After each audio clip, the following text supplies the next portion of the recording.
I've been doing this now for nearly 4 years. And God knows why I even started it, to be perfectly honest. And hundreds of videos later, and countless previews and reviews and other type of stuff. And sometimes I've been a little bit lighthearted and taking the piss. Come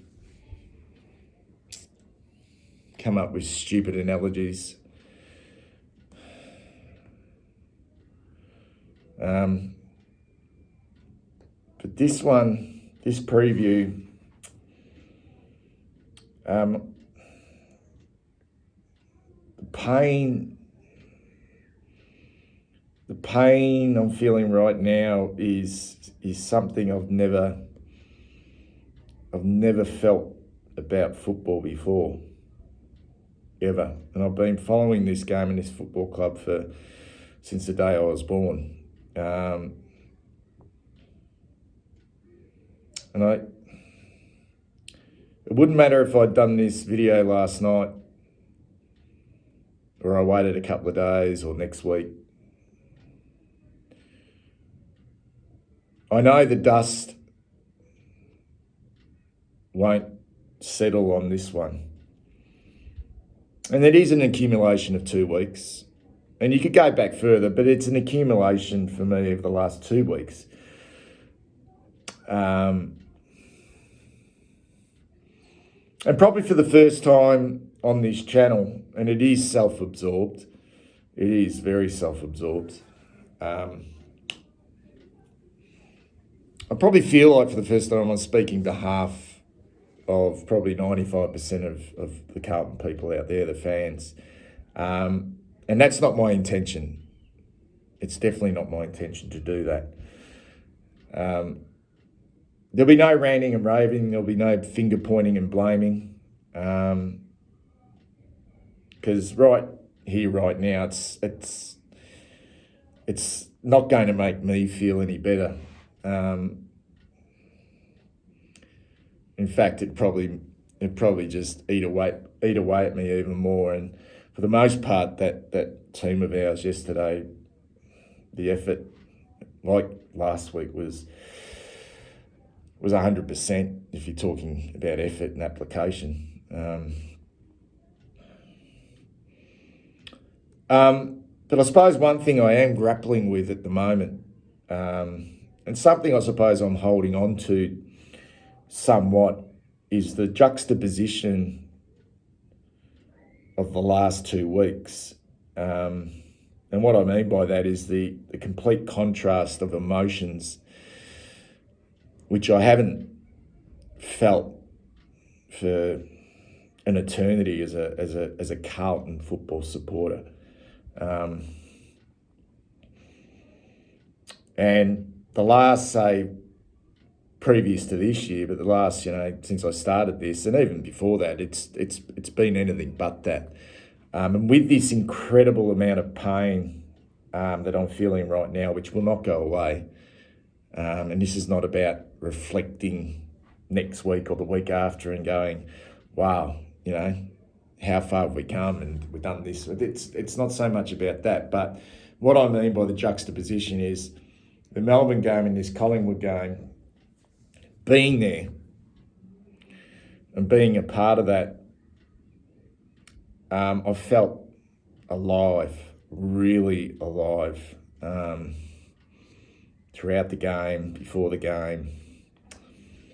I can't remember feeling like that since I was a kid. I'm sure there would have been moments past my childhood where I felt that way, but I was playing footy in 95 when we won that flag, and in 1987, so I'm back being a supporter now for a period of time. So really it was when I was a kid when I used to feel this way, and I felt this way the last 2 weeks, that incredible feeling of being a part of this,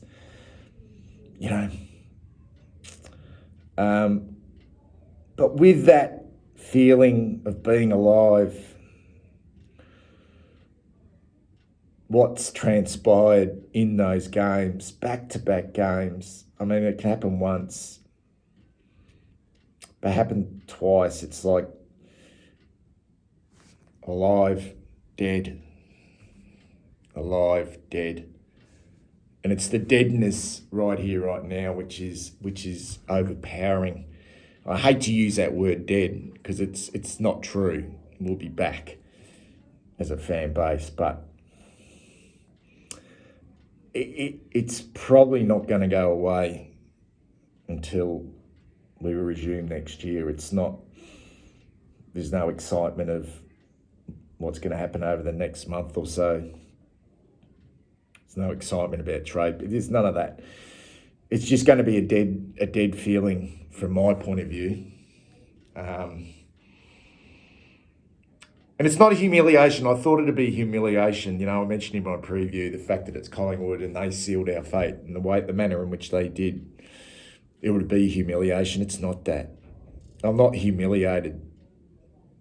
I'm just really very, very disappointed. And so no words, no consoling. I don't want people feeling sorry for me. That will just make things even worse.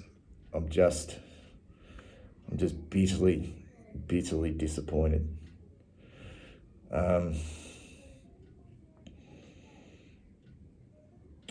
This is part of me that hates Collingwood so much, just hates them with a passion of being there yesterday. That's back. But just hate to say it, just admire their football team, their football team. And I want to take a part of their fearlessness and their calmness. And their two contrasts as well is the juxtaposition of being fearless but also calm that they have in their armour. And I want to take that and put it into my players and my football team, but it's not as simple as that.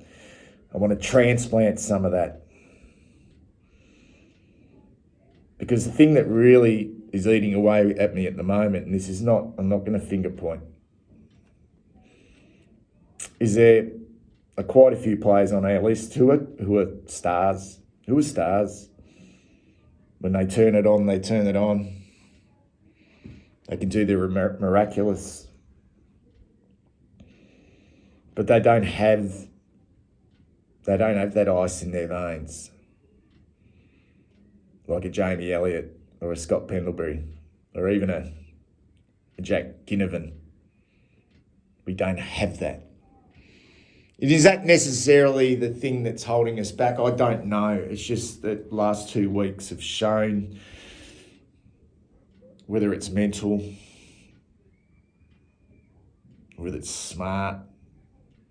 And we've spoken about this group for a period of time now, that there's some talent there, but there's almost like we do have, I hate to use the word dumb.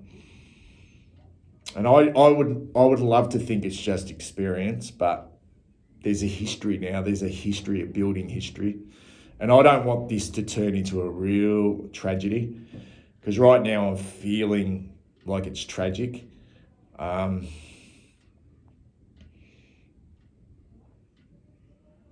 would love to think that we could turn it around like Richmond did, because they were on the verge of being tragic.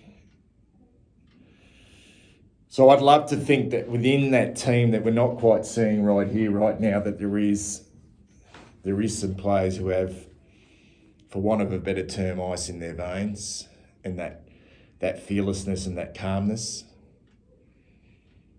Because we haven't seen it over the last couple of weeks. What we've seen is enormous effort and application.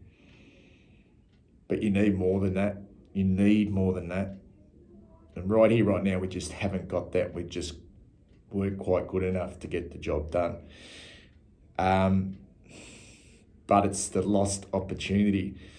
It's the lost opportunity because we were in a position to win both those games, which really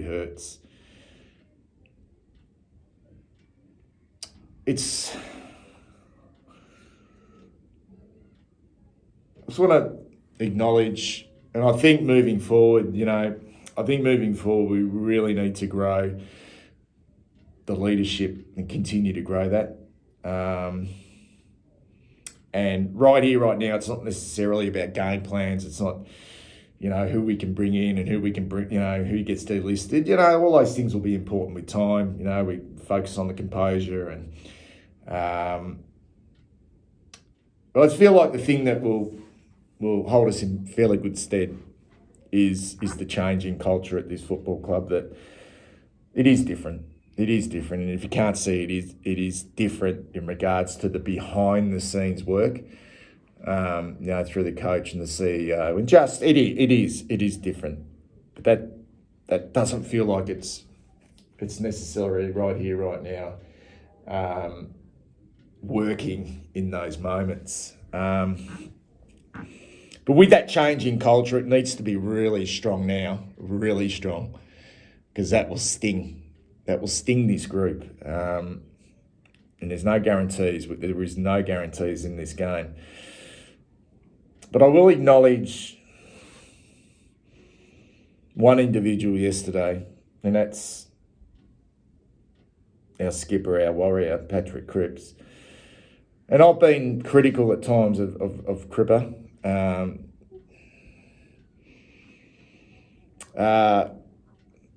He's showed in the last 2 weeks that he's not just an amazing footballer, and he's got some deficiencies in his game, and he knows that.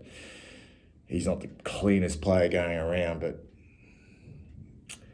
if we talk about this club and leadership and having a figurehead who is willing to go to war for his teammates and lead from the front, and to carry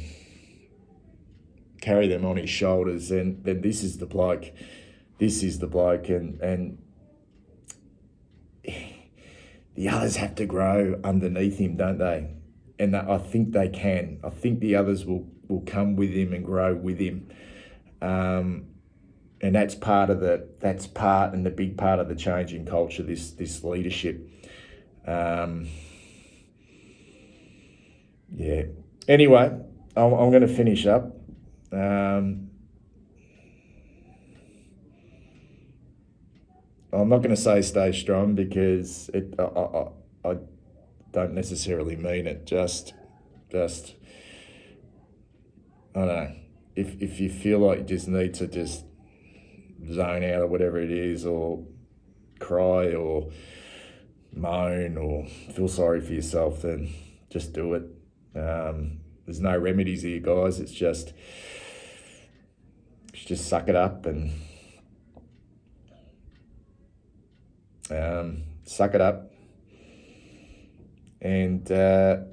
let's hope the next 6 months goes relatively quickly. See you soon.